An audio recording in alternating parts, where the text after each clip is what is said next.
16 जुलाई 2025 की सुबह यमन की एक जेल में तैयारियां चल रही थीं। जेल के बाहर कंटीले तारे, अंदर गूंजता सन्नाटा और उस सन्नाटे के बीच एक भारतीय महिला निमिषा प्रिया अपनी आखिरी सांसें गिन रही थी। घड़ी की सुइयां जैसे जैसे मौत की तरफ बढ़ रही थी, तभी कुछ ऐसा हुआ जिसने सब कुछ बदल दिया।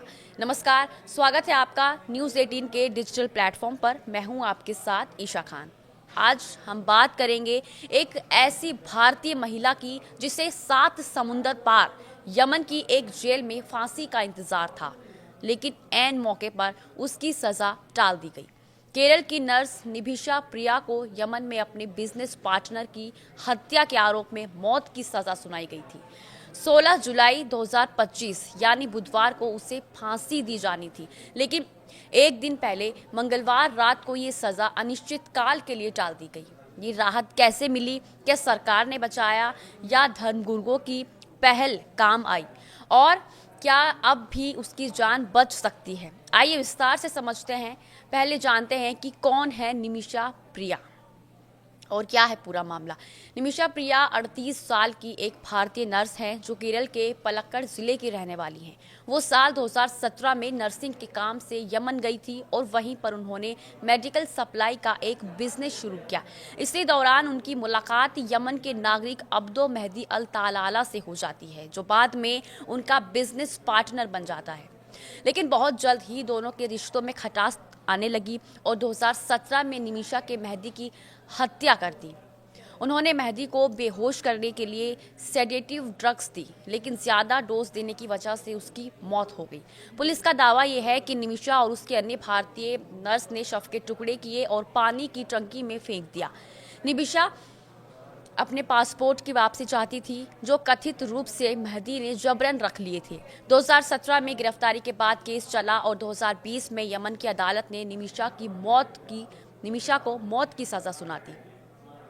2023 में उनकी अंतिम अपील भी खारिज की गई और 2025 की 16 जुलाई यानी बीते बुधवार को फांसी की तारीख तय हुई थी, लेकिन फांसी से एक दिन पहले अचानक सजा अनिश्चितकाल के लिए टाल दी गई।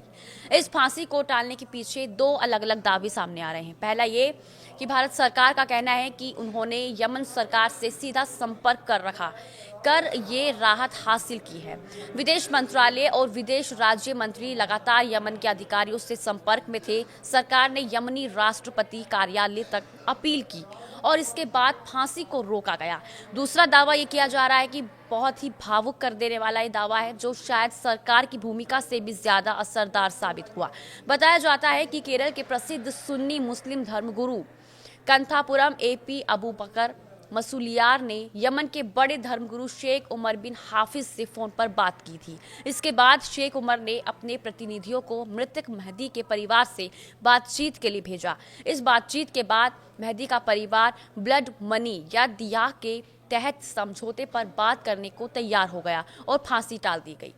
कियास और दिया क्या है, ये भी आपके लिए समझना बेहद जरूरी है। दरअसल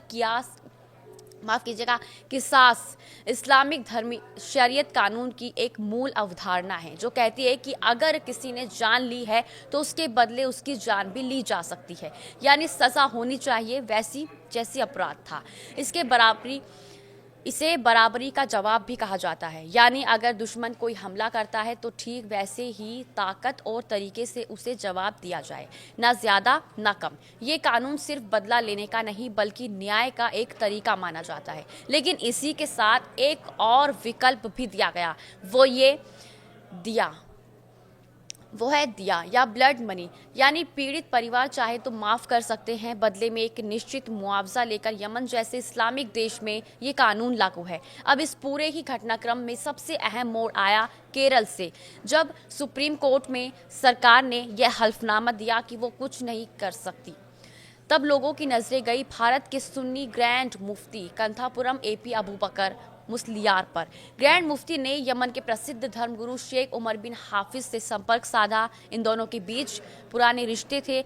जब मुफ्ती अबू बकर ने उनसे इस मामले पर दखल देने को कहा, तो शेख उमर ने अपने अनुयायियों को तालाल महदी के परिवार से बातचीत के लिए भेजा। लगातार बातचीत के बाद परिवार इस बात पर सहमत हुआ कि वे फांसी को कुछ समय के लिए रोकने पर विचार करेंगे और ब्लड मनी पर बातचीत शुरू की जाएगी। अब जब फांसी टली है तो इसे लेकर दो दावे किए जा रहे हैं। पहला, सरकार कह रही है कि यमनी अधिकारियों से राजनयिक बातचीत के कारण सजा टली। दूसरा, वही धर्मगुरु मुस्लियार के समर्थकों का कहना है कि फांसी रुकने की असली वजह उनका हस्तक्षेप था। हालांकि विदेश मंत्रालय ने एक बयान में कहा है कि भारत सरकार ने हर स्तर पर यमन से संपर्क किया है, लेकिन केरल के उप मुफ्ती हुसैन सकाफी का दावा है कि सरकार ने ही धर्मगुरु से मदद मांगी थी। फिलहाल यमन की सरकार ने फांसी अनिश्चितकाल के लिए टाल दी है और इसका मतलब ये है कि निमिषा को थोड़ी राहत मिल सकती है, लेकिन खतरा अभी भी टला नहीं है। अब भी सब कुछ इस पर निर्भर करता है कि क्या मृतक का परिवार ब्लड मनी स्वीकार करेगा, क्या भारत सरकार या सामाजिक संस्थाएं इतना बड़ा मुआवजा जुटा पाएंगी, या फिर यमन में चल रही कबीलाई बातचीत किसी नतीजे पर पहुंचेगी। बता दें कि यमन जैसे देश में मुआवजा यानी ब्लड मनी आमतौर पर 50,000 से 1 लाख अमेरिकी डॉलर तक हो सकता है, लेकिन चूंकि केस में शव के टुकड़े करने का आरोप है और मामला इंटरनेशनल मीडिया में हाईलाइट हो चुका है, इसलिए ये रकम 2 से 3 करोड़ रुपए तक पहुंच सकती है। केरल और बाकी भारत में सोशल मीडिया पर #सेव निमिषा नाम से कैंपेन चल रहा है। सामाजिक संस्थाएं, NGO और आम लोग मिलकर फंड इकट्ठा करने की कोशिश कर रहे हैं ताकि ब्लड मनी दी जा सके, और केरल के कई विधायक और सांसद भी इस मुहिम में शामिल हो चुके हैं। इसी के साथ आज के लिए बस इतना ही। नमस्कार।